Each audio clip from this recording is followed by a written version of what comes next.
Hi, welcome. My name is Dale McCluskey. I'd like to welcome you to my dog training podcast, where I have a very special guest on today, Jack Morton. Welcome, Jack. Hey, hello. How's it going, Dale? Good to have you on. Like I said, today here we're going to talk through some stuff, and I just want to get your kind of perspective on what is going on in the dog training community. But before we get into that, Jack, just a little catch up here. I guess it's been a minute since we really kind of touched base, and so just wanted to kind of see what is new with you, what's going on. I know you're a very busy guy with, I think you said 9 dogs. Right now we Um, have 9 dogs on in the facility right now. So mhm, I have right now I'm working with two younger ones. I have they're 9 months now, mhm. and so I have a male and a female from my last breeding that I kept. And so we've been working with those two. Okay. So yeah, it's a lot of work. Trust me on that, man. It's a full-time job. Well, yeah, it is. Well, like I said, we're overdoing this on Teams, but originally Rumble, we're going to get that all figured out the next time. Plan on having you on as a regular guest, but had some pictures there, ready to go, but we'll show those on the next thing. But really, the pictures really show what, like, really for people to really appreciate just how big of a operation that you have. Pictures of what your, kennel facility even looks like. I mean, it's pretty massive, Jack. I mean, really, you got Yeah, quite a. it's always expanding, and I'm always working on making things better. Like right now, I'm in the process of changing up my crate situation.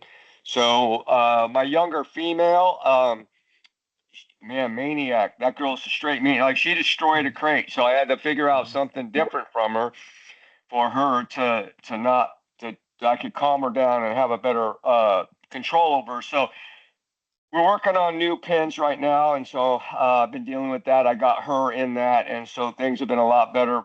I'm able to really get in the pin and control the how she's moving around and doing what she's doing. So it's always changing, and I'm always working on things. I got a million things going on right now to make things better for the dogs. It's always about the dogs. Oh, absolutely, yeah. So, yeah, go back, like I said, I've had you before on a couple of podcasts. We're talking about Kaiser's, your journey with Been a Kaiser. long So, way from that. oh yeah, it's been a minute for sure. But how's this, going into that kind of transition, to where you're at now? How did that kind of, we didn't really get into, how did that kind of develop to the point where you're at now, where you're doing what you're doing in terms of just this level of with your dogs?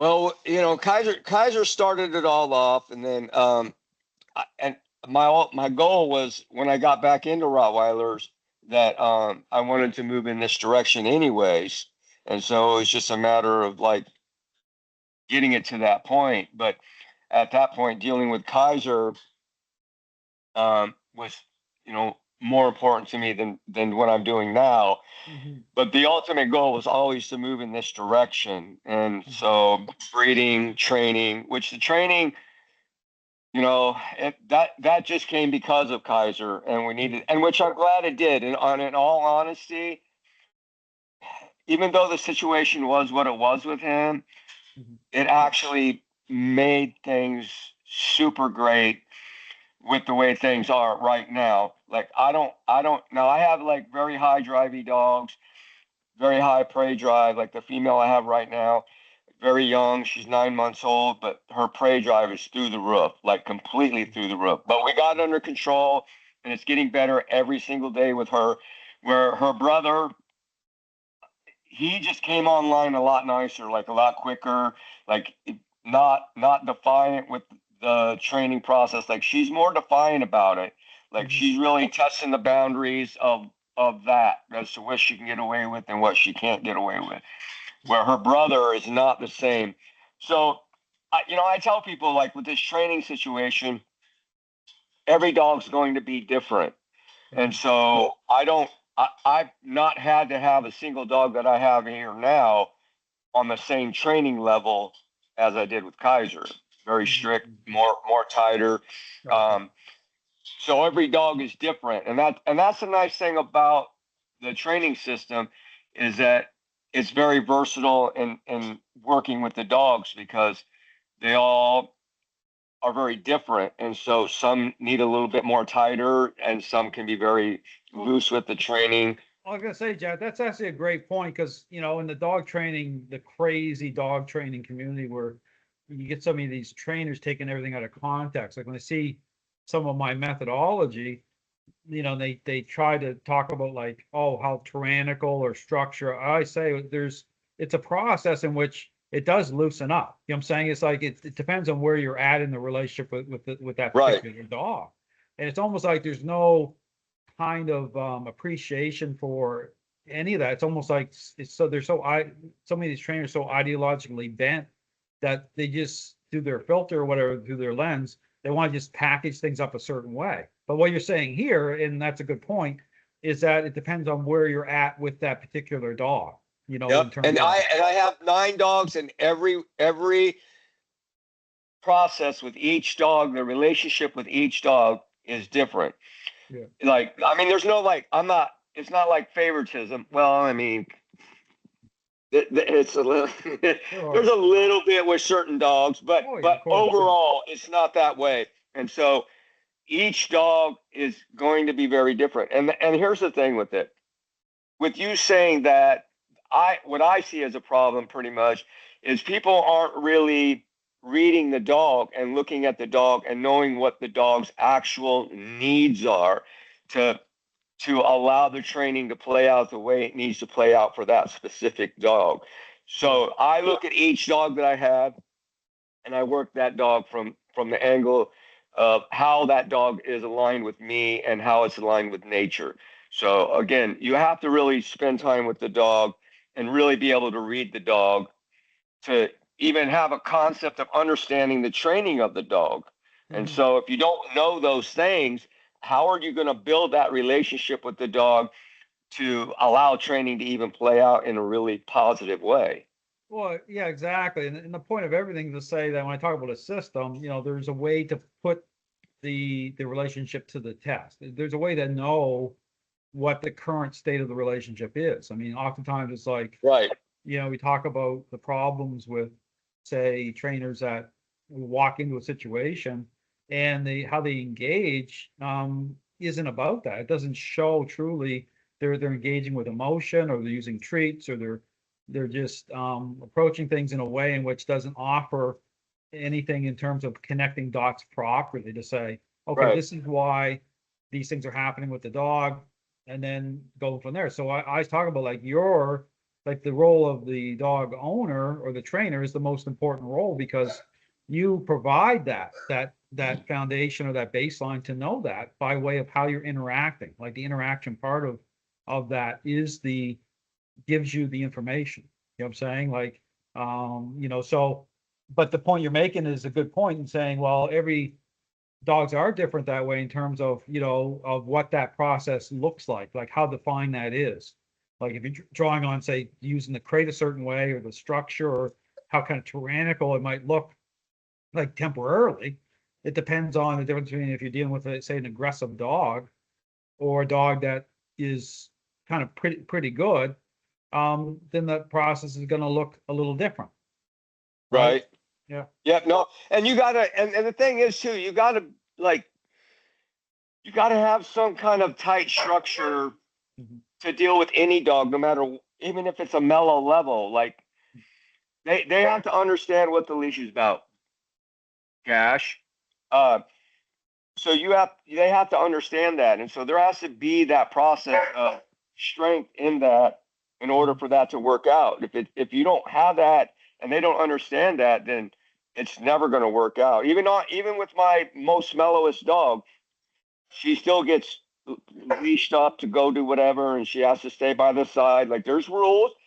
Um, it's not as tight, but if she's going to do something where she's going to move to eat something off the ground, because dogs are notorious for that, I'll just tighten up on the leash a little bit. She feels it through the leash and she understands that. But if you're not paying attention to those kinds of things and working it through the leash like that, then, I mean, there, I don't get any of it really with people.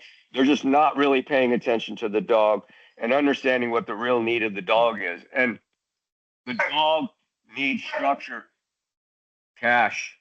Well, I guess that's the thing. That's kind of segues into this whole thing about, so much I've been dealing with lately with some of these trainers, this whole thing about, loose leash, off leash, anti leash, and, just this superficial picture. And I'm talking about like you're talking about, I'm saying, well, the leash is a tool. It's going to give you the information. It's Yes. going to allow you to, but the leash is about relationship as well. It's all about, the leash itself.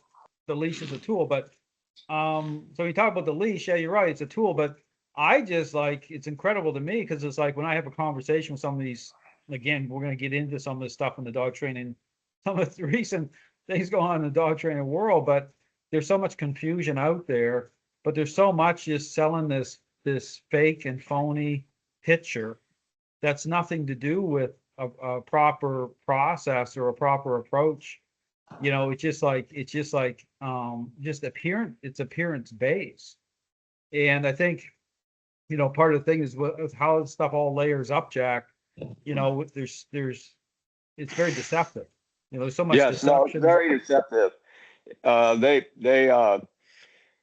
see it all the time. Like when I take a dog to the vet, I mean, it's a train wreck. Like watching people, how they handle their dogs, I mean, it's unbelievable. And then like just had my youngest male in there, and we were going for a visit, and he, perfect, stayed by my side right there. And then all these other dogs are peeing on the counter, running amok.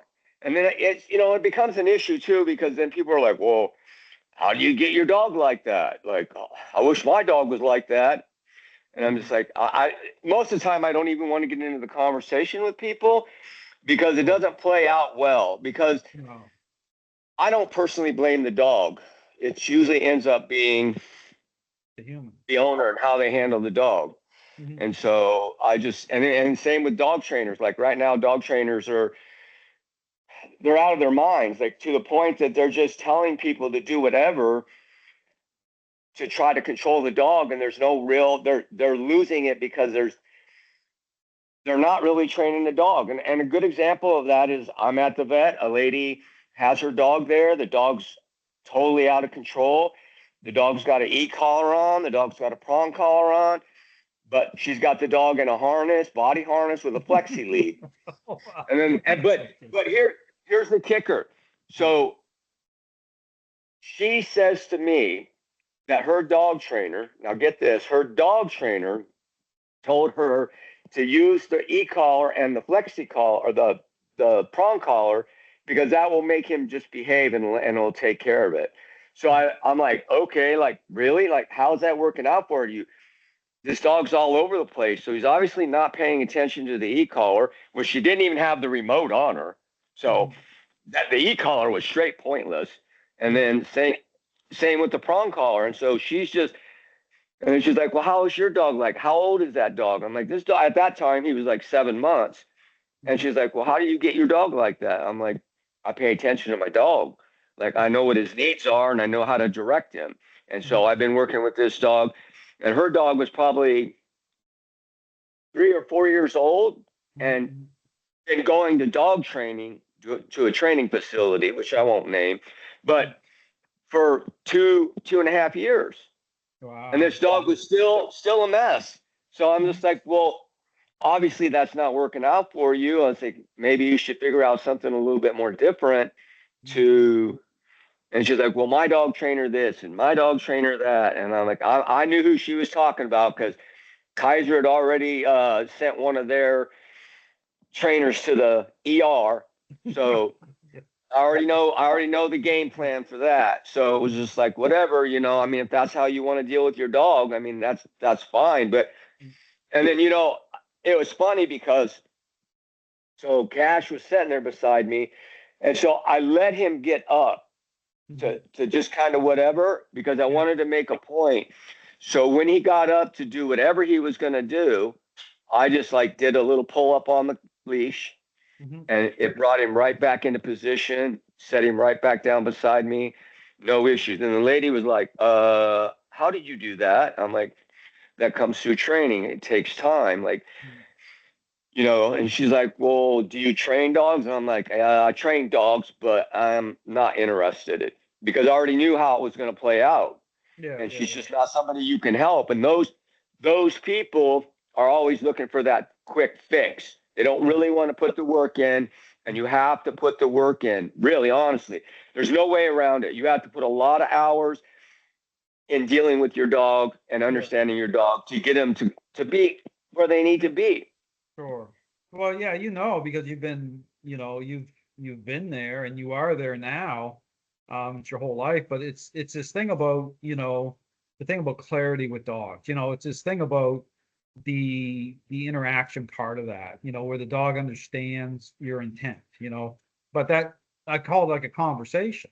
Yep. It's not about words, right? It's about the dog understanding you through how you're connecting, how you're interacting. And so, that conversation, it needs to be clear through how you're moving, how you're expressing through the leash and through all that. And that's what brings you into harmony with, where you talk about the lady asking, well, how do you do that? Well, that's that thing about going beyond appearances, that whole thing with what trainers are selling nowadays is just like this. And that's what I get into with these trainers, this whole rush forward to try to get a picture, but it's not a good picture. Like they miss the whole, important part of that conversation with the dog, where the foundation itself, with how the interaction Right. part of that, right? Where they're like, and you can see, in fact, I put out some very interesting videos here coming up on my Rumble channel talking about this, Kevin Murdoch calls himself the anti-dog trainer, Yeah. What which is I up with find. that? Well, I want to get What is your up? take on that, Jack. I mean, what do you think about like calling yourself like, and like I said, it's not meant to get cheap shottish or personal here, but there's so much craziness in the dog training world. When someone calls themselves the anti-dog trainer, what, like, what's a takeaway from even using that terminology of anti-dog trainer? Oxymoron. I mean, if you're leashing a dog and putting a collar on him and you're moving him around and structuring the dog, you're straight training like that. There's like, why would you use the terminology anti-dog trainer? That doesn't even like make sense to me. That's like some of the worst. That's just it's as bad as the bonker thing, but it's Yeah. just, just call it what it is, dude. We all train dogs, and and no matter who wants to talk about, oh, this or that, we all have to use a device. At some point, you have to use a leash and you have to use a collar. Well, there's something weird in all that because I'll be, when I went back and because this is like public conversations I had or in part of the discussion forum when I confronted him about this whole anti-dog trainer thing. I think there's a little more to that because when I went into one in the comments are still there because I questioned like because he called it board and train like that he didn't want to call it a board and train. He said he was babysitting a dog. And then I asked the question about just licensing in general, not as a dog trainer, but just the fact that you're a business and I have to have a city and a county license, right, as a Right. operator of a business. He didn't answer. I said, "Do you have a business license?" And he wouldn't answer that question. So my thing was, well, maybe it's something to do with the fact that he's making money, but he doesn't want to come out and say he's a dog trainer, which is I mean, but nothing, but then that didn't even make sense to me. So there's some reason there that, because here's the thing, if I'm a parent and I'm having trouble with, I need someone to come and help me with my child, the person that comes into my home, right, to help me with parenting, I mean, you can call yourself whatever you want, but you're coming in, Anti-child.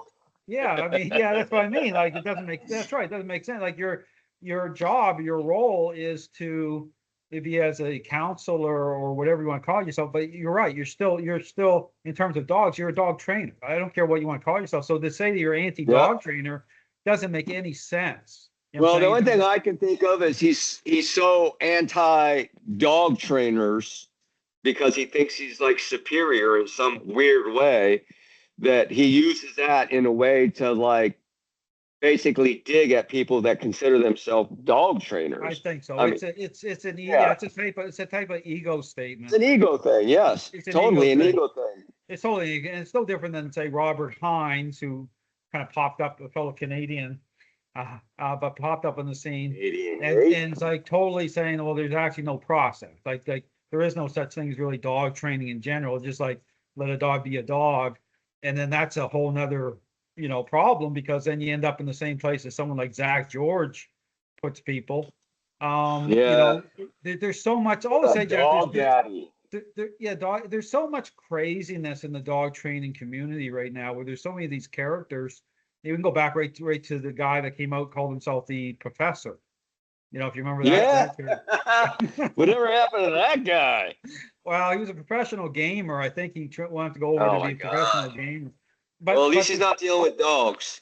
no, no. Well, I don't know. I don't know where he went. He was on TikTok. He went over to TikTok, and after that, who knows? But all to say, to make the point that there's so much in the dog training community that is so sideways, and there's so many of these characters coming, but it's so confusing. But when I talk about these trainers that get upset over what I have to say, my response to it is like, why aren't you actually looking around the dog training community at all these controversies I talk about? I go through my Flipping the Script series. Why aren't these trainers actually looking at the controversies and saying, what is really going on here? Like, what is the problem here? That it's like they don't You want know to what do the it. problem is that nobody, first off, people from everything I've gained and learned through this process, the main thing I've learned is that people do not truly want to put the time in on the dog. And the system that you teach isn't instant gratification. That's right. There's a structure there for the dog. So I just tell people, hey, it's just like this. The way you work it and the way it should be. When you have a newborn child, you got to teach it how to go to the bathroom. You got to teach it to use the toilet. You got to teach it how to eat with utensils. You got to teach it things so it becomes a productive part of society. Dog is no different than that. You have to teach that dog everything, right down to the where you want it to sit, how you want it to sit. Like my dog's here. So I have a fenced in yard, like everything's very controlled here. I don't just open a door up and let a dog run out into the yard to go to the bathroom. That dog has to come out of its crate in a calm way. I put it on a leash, collar it up. We walk out into the yard. We move them, and I have specific areas. And I learned that when I was down there with you with Kaiser. Take your dog to a specific area, move it into that area that you want them to do their business in, and that's how you deal with it. And the thing about that, and I tell people all the time, taking your dog out to the bathroom, if you're not doing those things, it's a missed opportunity in training. So I use that moment in time also because I'm walking them out. We're going through the yard. We're doing things. There's things that distract them, and we're controlling that whole situation for dog training purposes. And I'm not saying that the dogs don't get free time. There's plenty of videos of my dogs playing with balls in the yard and running around and doing their thing. Sure. There's time for that. But once we get on the leash, once that collar's on that realm, it's business. It ain't playtime. It ain't goofy time. It's business time. So, and that will translate later when you take a dog out for your walk. If you're doing all those things and that dog's spending that kind of time doing that, and you're doing that, paying attention to your dog, man, your walk with your dog will be so much nicer. But again, though, you have to be willing to put the time in on your dog and understand your dog and read your dog. And what better time to be doing that when the dog has to go to the bathroom? It's and again, you don't have to spend hours upon hours upon hours training a dog. Just taking your dog out to the bathroom, because you got to do that every whatever. So you can just do it at that point in time. But these people don't do that. I see it all the time. They just let the dog out the door. The dog goes out in the yard, and next thing you know, the dog's eating something in the yard, and now they're in the ER getting an X-ray done because they weren't supervised. Well, And that comes back to crate training too. Yeah, well, and the thing is, Jack, it's like, yes, you can get to that point where you can eventually be able to have that level of control and freedom where you're letting your dog up to the If bathroom you off want it, leash. yes. Yeah, once you get to a certain point, like, once that's established in terms of the dog seeing you the right way, and then that's where everything, all the good stuff starts happening. But I think you're right, back to your point of saying that society in general just wants like the easy drive-through experience where they don't have to put the time in. That even you get in these situations with trainers in these board and trains where they want to sell that thing of saying, just let the dog come with me and I'll train your dog for you. And it might be 4 weeks or 5, even longer. And they're making bank off of that. And then the dog goes back to the owner, and then either things wash out very quickly, or they can never get the e-collar off the dog. If it's, they never get the devices off the dog. So it's one of these situations where it's like where society and what these trainers are doing, it's like they're kind of this type of, system where it's rigged in a way that you're right to suggest that, hey, you have to actually put time in, just like being a parent. You actually have to, as a parent, you have to actually put the time in and the commitment in to parenting, to invest properly. It's like society's it's being sold this kind of false image of, and this is the problem, is like this thing where I don't have to do much, and I can just trust what I see, and then things go all haywire, and then people are never happy, because it's like, and so it's hard. It's like a guy said to me a while ago. He said, Dale, do you know how hard, he was like helping me at a training level for a while. He said, Dale, do you know how hard it is for people to accept what you're saying, or for people to buy into the fact that they have to actually put a certain level of commitment and effort in? And it's just like a hard sell type of thing. But my response is, well, it is what it is. I can't change. There's no other way around it. No, there isn't. It's like you can't, but then it's the right thing to do. You know what I'm saying? So It's the right thing to do. Yeah. Yes. And what part of getting a dog that you don't understand, like what part of like this dog needs, dogs are animals at the end of the day. And I tell people that, and it's crazy because people don't want to hear that. And I tell them straight up, it's like, look, at the end of the day, I don't care how much you love your dog or how much you think your dog is like this perfectly correct dog. At the end of the day, you're dealing with an animal. An animal has their own thought process. They align with nature, and each dog is going to be different as to how they align with nature. Some have a more stronger alignment than others do, and their needs are different because of that. But at the end of the day, no matter how we want to look at it, no matter how much you love your dog or whatever, fur baby, whatever, it's an animal. And so, as with any animal, there has to be control there. And so I get it all the time. Like, my dog's crated up. Like, if I post videos of that, man, people will be on me. You're cruel, you're mean. Yeah. What's the point of that? And and I just tell people then, I'm like, well, here. At the end of the day, you look at the crate like this. At the end of the day, when you're all done with your day and you're calling it quits for the day, what's the one place you gravitate towards to end it all and be comfortable? Your bedroom, your crate. That's your crate. So with the dog, it's the same thing. If you create a good atmosphere for the dog in the crate, they gravitate to the crate. Yeah. And they love the crate. I'm very adamant about the crate. They all go in their crate. Everybody gets fed in their crate. Again, that's a training thing. And so we're back to that. That's another training tool to be used is feeding time. So, but yeah, no, it's a mess. And I think too that dog owners are a lot more to blame than dog trainers, because if you deal with people, you understand that it's hard to explain anything to people when it comes to their world and their thing, because they think they're so right. And so I think that with most dog trainers, they're like, okay, whatever, you know what? I'll take your money and run. Yeah, And then that's true. whatever's whatever. And that's how I think a lot of dog trainers are now. They've just gotten to the point that they just tell the customer what they want to hear, call it a day, give me that money. And, because let's be real, like, most dog trainers don't really do any other thing than dog train. So they got to make that money to pay those bills.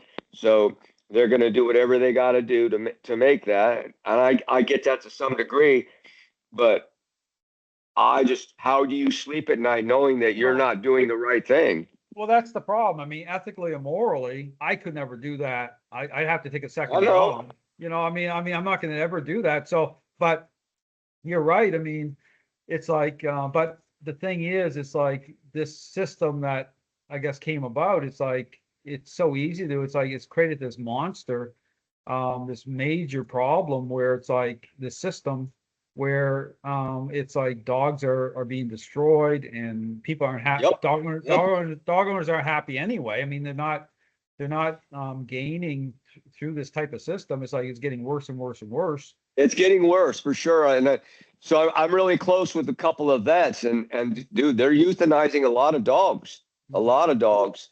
Mhm. And Wow. it becomes a situation like there's just not the right thing out there. And so around here, like in my area, I'm the only one. Everybody around here is like very device driven, food oriented. Like it's just very problematic. And even my vet, she's like, well, man, I wish more people would like spend the time like you do with your dogs because it's easy for them to deal with my dogs. And we're talking Rottweilers here, and now we're talking big Rottweilers. Yeah. So, most vets don't want to deal with the Rottweiler because they're fearful of them, because they come in with attitude. And I get that because Rottweiler is a very different structure. And so it takes a lot more work with a Rottweiler, just because they don't just give out their process. You have to earn it. And that's just one of the things with that type of breed.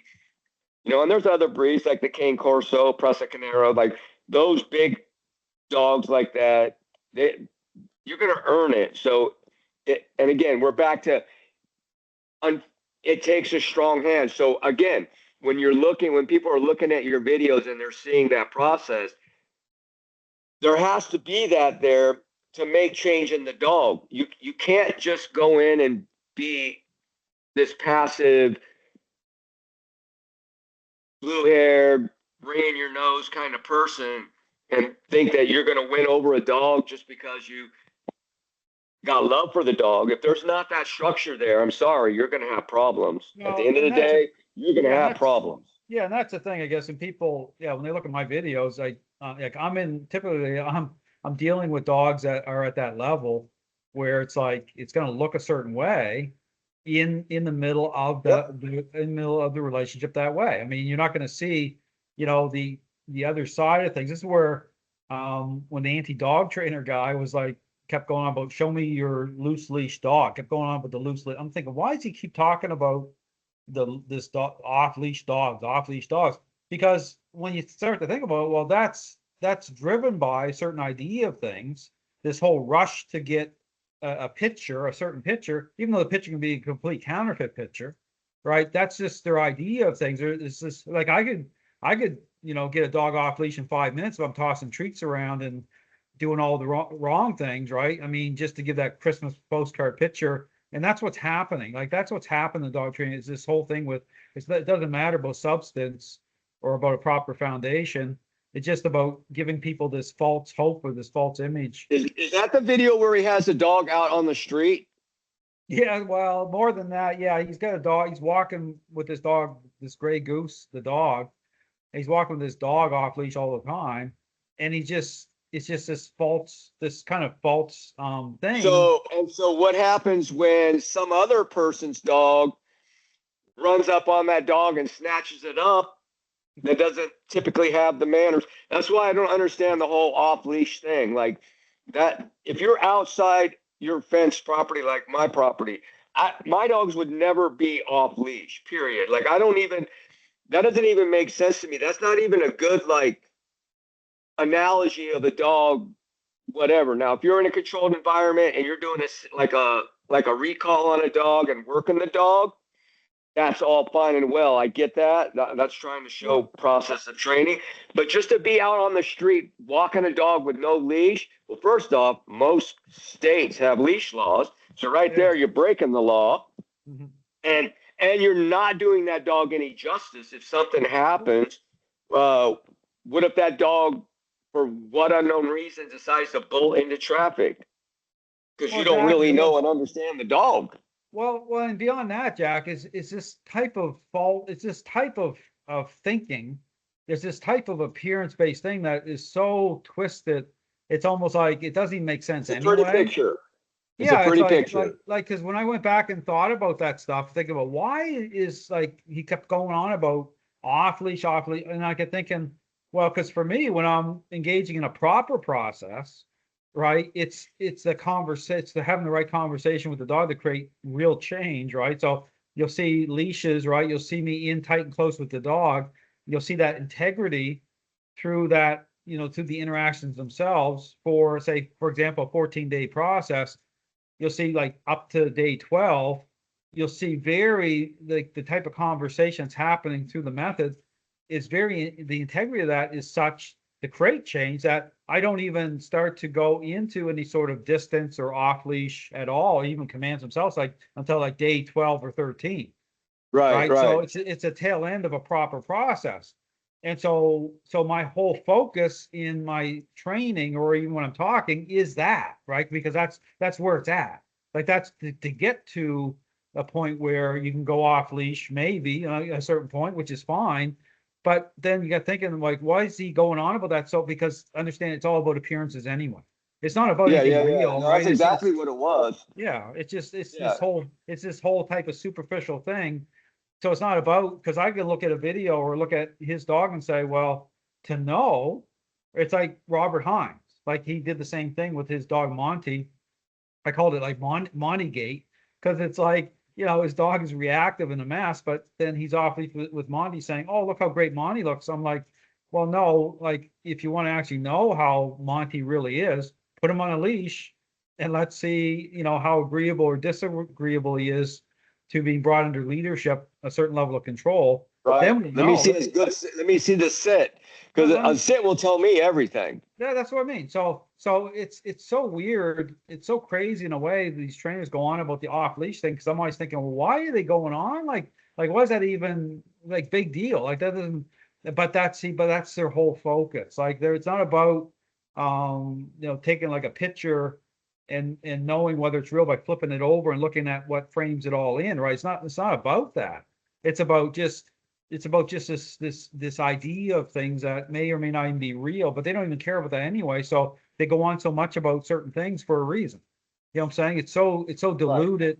It's so diluted anyway. It's almost like there's no critical Oh, it's thinking. a mess. It's no, yeah, there's nothing of substance. It's just crazy to me. And it's like, and so it's so ridiculous in a lot of ways. It's like, I don't understand why the public can't even see some of the stuff for what it is, because all they're doing is they're selling they're selling a picture that's not even real in a lot of cases, because really a lot of these trainers, they don't even care anyway, Jack. They No, just want it's they just want to it's take your about money. money. It's Yeah, at the end of the day, it's not really about dogs. It's about money. And then, yeah. but again, though, it goes back to the pet owners too, because they're not really, like the lady I was talking about at the vet with her Mhm. dog. So that dog literally like just lifted his leg. And the thing was with it too, like, so I actually had to tell her to move her dog back away from my dog because she was just letting the dog do whatever.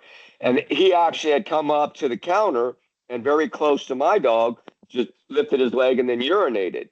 And I'm like, I'm kind of like at that point, I'm kind of like angry because it's like, if my dog was to turn around and just take his head off, it'd be on me, and him, and we'd both be in trouble because Mhm. she's not able to control that dog. And so, and this is a dog with like years of dog training, Mhm. and having no process of anything. She didn't even like correct the dog or anything along those lines. And Mhm. so I'm just like, you know, so why even bother with all that? Like, obviously, like you as a dog owner should know better, like to allow those to play out. And Yeah. so, and my dog at the time, when the dog went over and peed on the counter, I knew how it was gonna look. So he looked at me like, what's the deal here? Like, can I do this? And so I just like a little bit of a flick with the leash to bring his head back around. And Mhm. and the lady's watching the whole time. And And she knew what was up. So I was able, and I told her, I said, look, you see this? I got this $6 nylon collar on this big dog. And I've never used anything else, like the same collars. And like that was from back in the day when you said, and again, and I tell people too, if your dog's breaking those collars, you're not slowing your dog down and you're not controlling the dog in the right fashion. Yeah. And so, yeah. And so this dog was completely out of control to the point that like and I know she spent a lot of money because I've dealt with that dog trainer. That dog trainer that she was using, I had used prior to seeing you. And that training facility, like I said, at that time, Kaiser had bit one of the dog trainers. And then their analogy for Kaiser was, oh, we can beat it out of him. And I'm like, okay, so at the end of the day, you guys really don't know how to deal with an aggressive dog, even though you boast that you can do whatever it is you can do. But in reality, you can't do it. Yeah. So, but again, though, it comes back to the dog owner. She should know better. She should literally know better. Like it ain't working. Like how many devices you're going to put on a dog that aren't working for you to realize that there's some kind of problem there, and the money that you're spending with the trainer that you're spending it with is not working the way that you want it to work out. And she couldn't even believe that at the time, the dog that I was working with was only 7 months old. Okay. And she's like, well, like, I'm like, but I spend time with my dog. Like I've been working this dog since he was a puppy, since he dropped out of the womb. Like I start working dogs before their eyes even open up. Now it's different. Like I'm not like, they're not on a leash. We're not doing all that, but there's a handling process and a structure process for puppies. And then we move them up through the process as they become older and do what they do. But I don't. It's about being dialed in too, Jack. You're dialed into the relationship. You know, you're dialed into, when I talk about the dog's state of mind. So a lot of these individuals, they're not dialed in that way. You know what I'm saying? Right, no, because they're not willing to put that time in there. They just think they have this dog and they can just they can just say things to the dog and then allow the dog, and the dog gets it. Yeah. Like I said, people will say, oh, my dog's really, really good. And I'll be like, really? Let me see the dog tell the dog to do a sit. I won't even tell my dog to do a sit. I'll just not say a word, just on the leash alone. And then the dog will sit. And that dog will sit square with me because I've spent the time structuring the sit. And so I tell people, when I look at your dog, and if your dog is sitting away from you with his ass angled outward, I already know what's up. And as soon as they say fur baby, I already know the game. We already got a problem. The conversation's dead in the water because there's nothing you can say as a trainer or somebody with the knowledge of dogs that's going to make any difference to that individual specific, because they're already so emotionally invested in that dog. Anything you say or try to do to help that dog is actually going to be a conflict. You're just going to be stepping on everything with them, and it gets ugly. Well, yeah. So I avoid people with that. Oh, well, for you, Jack, I mean, to say, for example, your level of insight would have to be high based on the fact of what you're currently involved with. I mean, 9 dogs, right. High drive dogs, and that's your whole life. It has been right from Kaiser forward, you know. And I told you that I wanted more dogs. And you're like, oh, just deal with Kaiser. Well, I said, when I found out like that you're actually serious and we want dogs like Kaiser, I thought he's out of his mind. Is he crazy? He's either crazy or he's all in a good way. No, I'm all in. I'm crazy too, but well, I'm all in. Like I love this, and you know, it's really weird because I actually look back on the whole process with Kaiser. And I just think that it was meant to be brought into me. God brought it into that level for me to that, because he obviously knew the direction he was going to move me and the way I was going to go. And so he knew that I needed a specific thing to make things the way they are right now. And so I think that's why Kaiser came into the picture the way he did. And the journey went the direction that it went was because of what's happening. and I see, and kind of hovering on there for a minute, Jack. I mean, when I talk about these trainers and the craziness of the dog training world, I see really as people like missing out on that connection.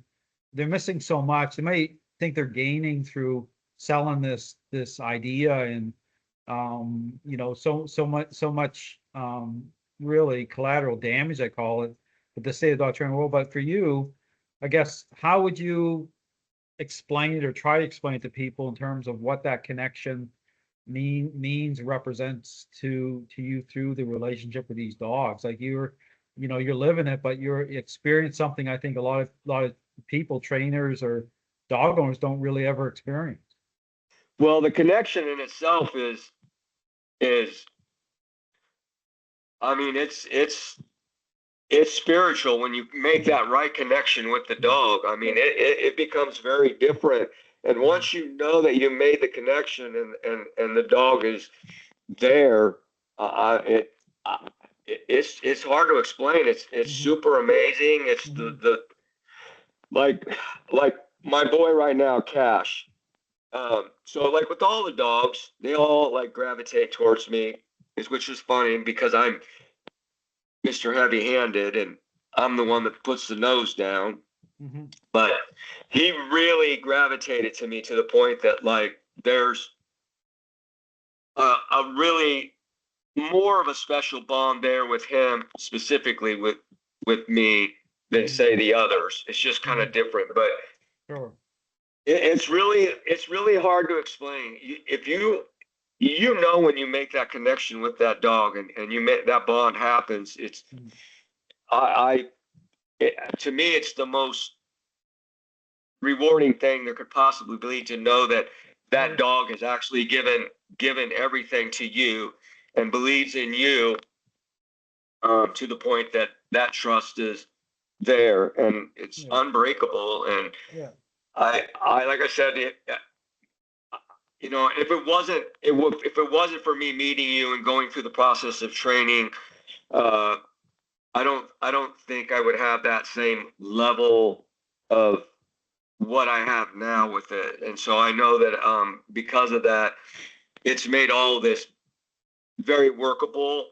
And and don't get me wrong, there's moments where, because they're knuckleheads. I mean, at the end of the day, no matter how great I work them or whatever, they're knuckleheads. Sure. And knucklehead things play out.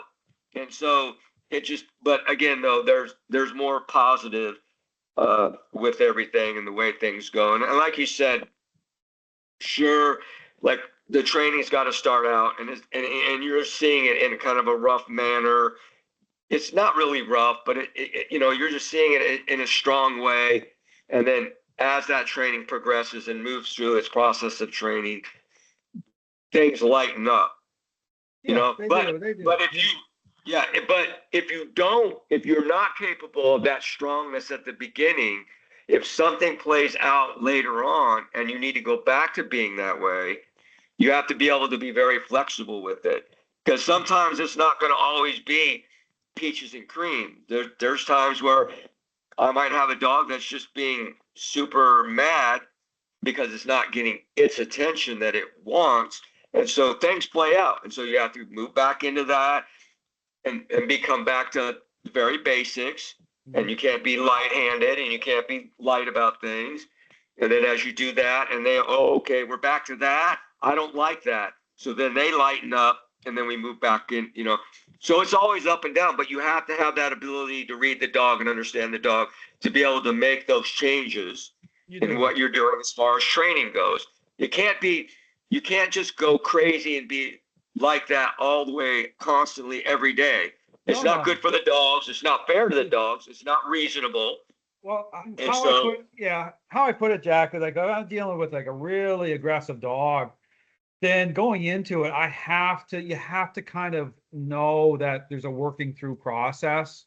And so there is accommodation in the way that because it is going to be a power play. The dog is going to try to the dog isn't going to like it. So when I get some dogs in and I'm using that crate and the muzzle and stuff, I got to be very super intentional with how I'm dealing with it, because I have to be patient in a way that, not escalating things to a point where you're putting that stress, because that dog will go into what I call like an alligator roll, even to get the muzzle off. The dog is one, and I've had that happen, not often, very rare, but it's like some dogs are supercharged to that level where it's like the Kaiser situation. So you have to do it smart. You gotta, and so when you're doing it in a way in which that dog's getting downtime in that crate, where I am using the the remote collar in a way in which isn't about lighting the dog up or anything like that.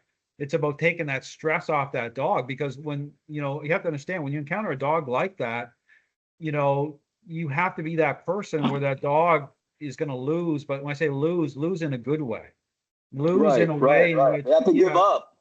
Yeah, that's right. You're taking stress out of that dog is going to see you the right way.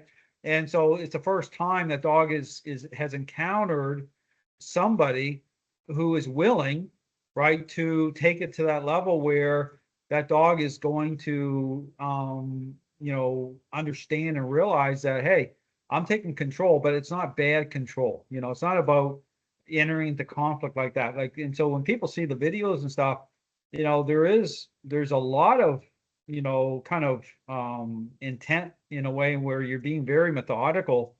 And so it's like, so you do have to adjust. Like, so if you're dealing with a really, really highly aggressive dog, yeah, you got to be really, and this, it's like, how you approach it, you got to do it smart. And then as things move along, you have that kind of come to Jesus moment. And that's not a bad thing or anything like that, but a moment where after you get beyond that, it's like smooth sailing. You know what I'm saying? You really feel like, things are, it's like, so there is that type of, where it will look tyrannical, because that structure, everything's got to come together for that particular dog in that situation, but it's only temporary. And the dog knows, and here's the thing, Jack, the dog knows ultimately that you have its best interests at heart.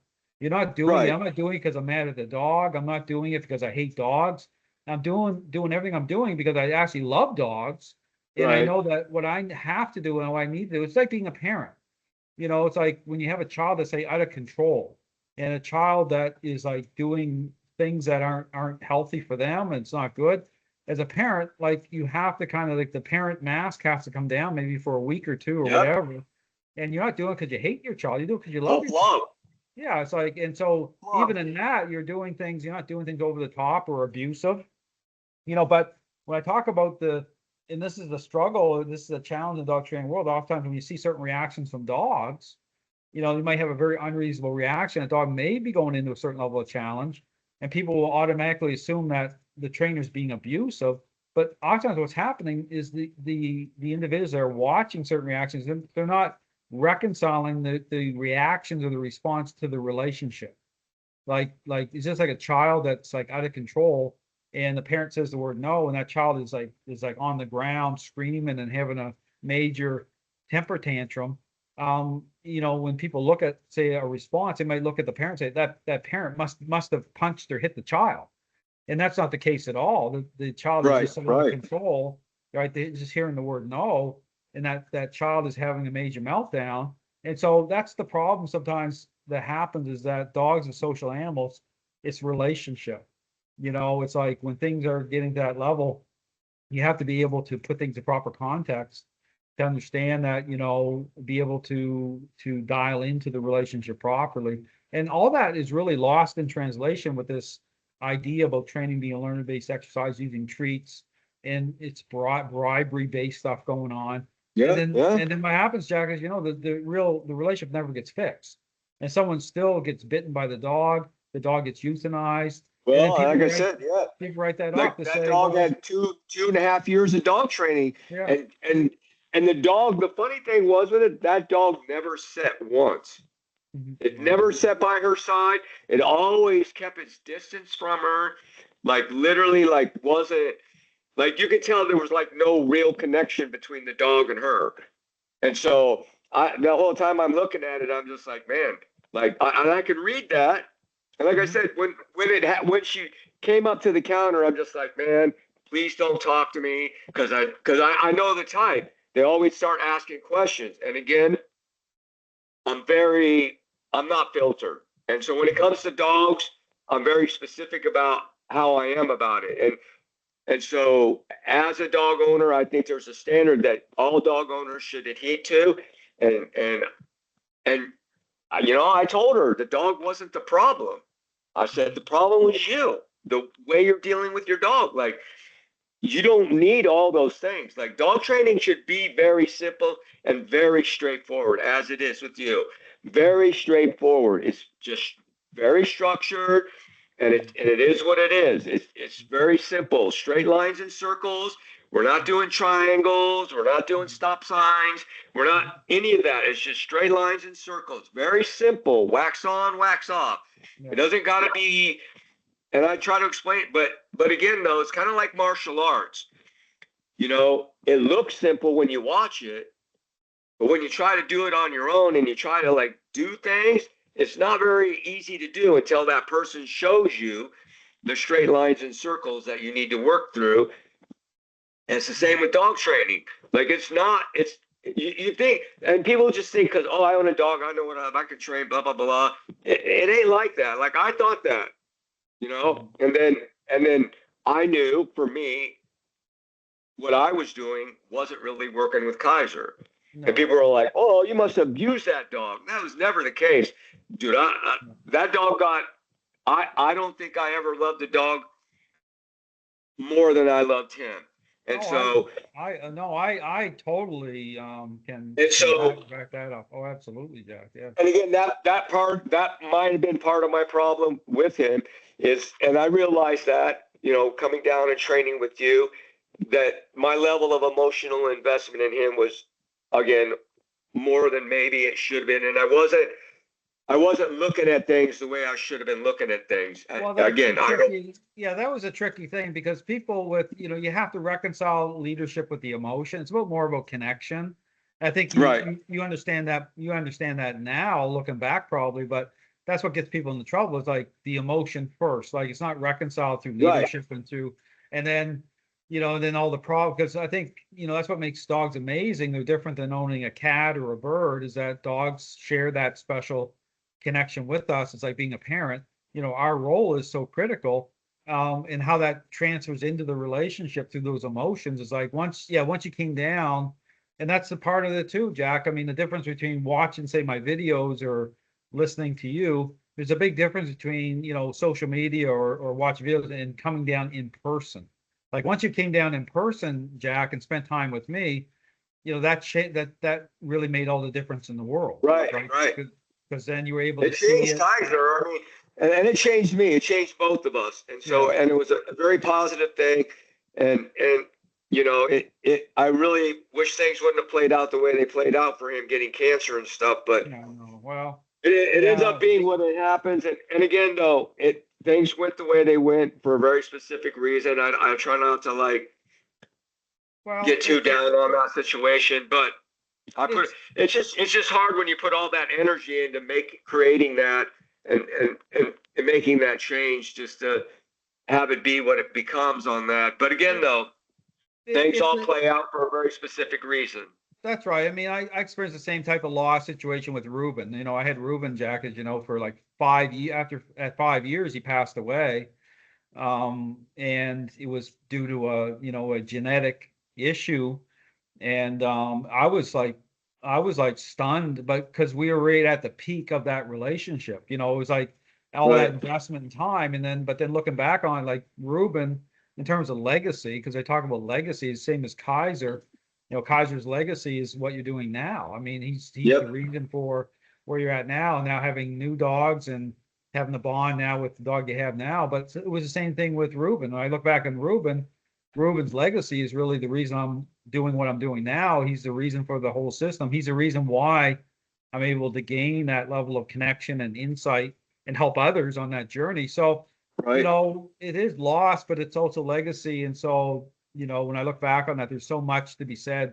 It doesn't, you know, there isn't a day goes by that I don't appreciate or don't, you know, appreciate everything, you know, that I've gained through that. So, but kind of going on that now, I'm kind of getting a 5-minute countdown to the meeting here. So, I thought I had longer time, but it's a good way to end our conversation is legacy. Mhm. And so I guess just to kind of conclude here, Jack, I guess, you know, in terms of what you do now with the breeding, if people are looking to contact you, maybe they have questions or they looking to get a dog, like what does that look like, Jack? They can just hit me up on Morton Rottweilers on Facebook or Instagram. Mm-hmm. I do try to do everything through that. And so I don't do a lot of breedings. And so the way I look at a breeding is if it's not going to give me something and better my kennel and better the line, then I don't do a lot of breeding. It's just simply because that's not really what I'm looking at. I'm just looking at gaining that dog. I'm still after that dog. I may have him with this guy here. I got a lot of people hitting me up about him. We'll see. Like I said, right now he's only 9 months old.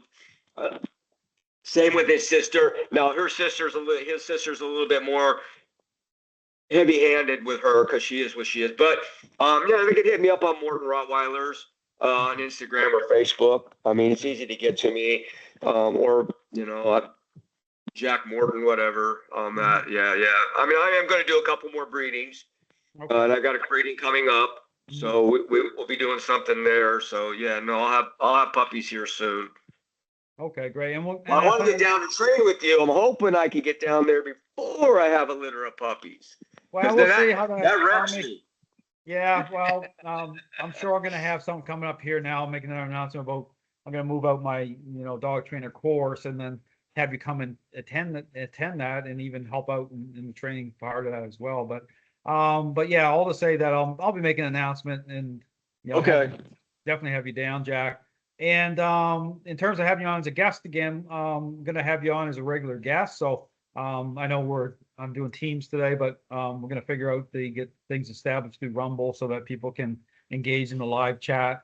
Okay. Yeah. I'll figure something out on that. So we're going to figure that out. So we're going to announce, and so anyone watching this our podcast, I'm going to be putting information. We're going to have Jack on again and have you on as a regular guest, Jack, to comment on, update us on what you're doing, but as well as the crazy dog training world. We touched on some of that today, but again, I want to thank you very much, Jack, for coming on. I appreciate it. I'm glad to be here, Dale. Yeah. And so, thanks for coming on, and I'll make an announcement when to have you on again, Jack. I appreciate it. Sounds good, Dale. Take care. All right. Take care, Jack. All right, buddy. I'll talk to you soon. Okay. All right.